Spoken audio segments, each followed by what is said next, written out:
وهم آمنين قاعدين في البيت مش عارف نتنياهو ايش يعني গাজা ইসরায়েলের ভয়াবহ হামলা এখনও চলমান।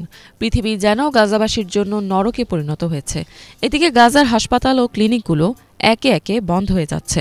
ত্রাণ প্রবেশে ইসরায়েলের বাধার কারণে অঞ্চলটিতে প্রায় সব ধরনের প্রয়োজনীয় সামগ্রীর সংকট দেখা দিয়েছে। في هذه المدينة وخرج العالم كله اليوم يندد بهذا الإجرام وينادي برفع الحصار عن غزة।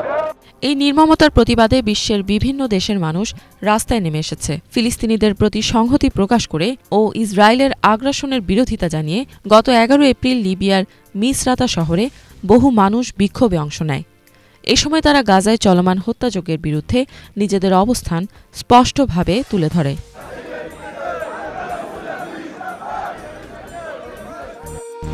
এদিন গাজাবাসীর প্রতি সমর্থন জানিয়ে ফিলিস্তিনের পতাকা নাড়ান লিবিয়ার বিক্ষোভকারীরা। এ সময় তাদের হাতে কিছু প্ল্যাকার্ড ছিল, যেখানে লেখা ছিল পবিত্র কুরআনের আয়াত।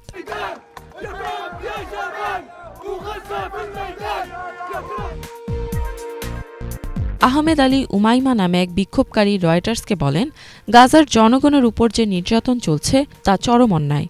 মানুষ অনাহারে ভুগছে, হত্যার শিকার হচ্ছে ও তাদেরকে ঘরবাড়ি ছাড়তে বাধ্য করা হচ্ছে।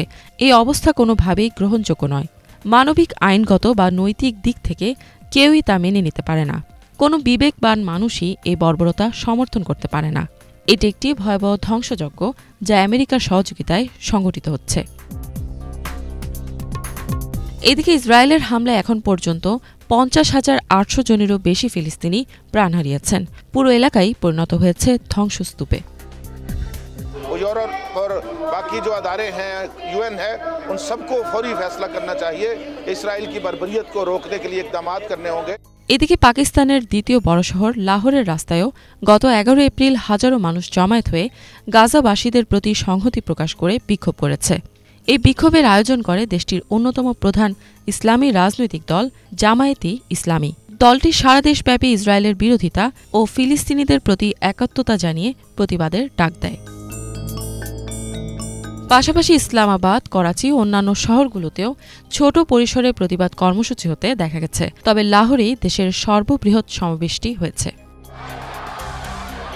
গত এক সপ্তাহে ইসরায়েলি বাহিনীর সাম্প্রতিক হামলাগুলোর কারণে গাজা শহরের হাজার হাজার মানুষ তাদের একমাত্র বিশুদ্ধ পানির উৎস থেকে বঞ্চিত হয়েছে।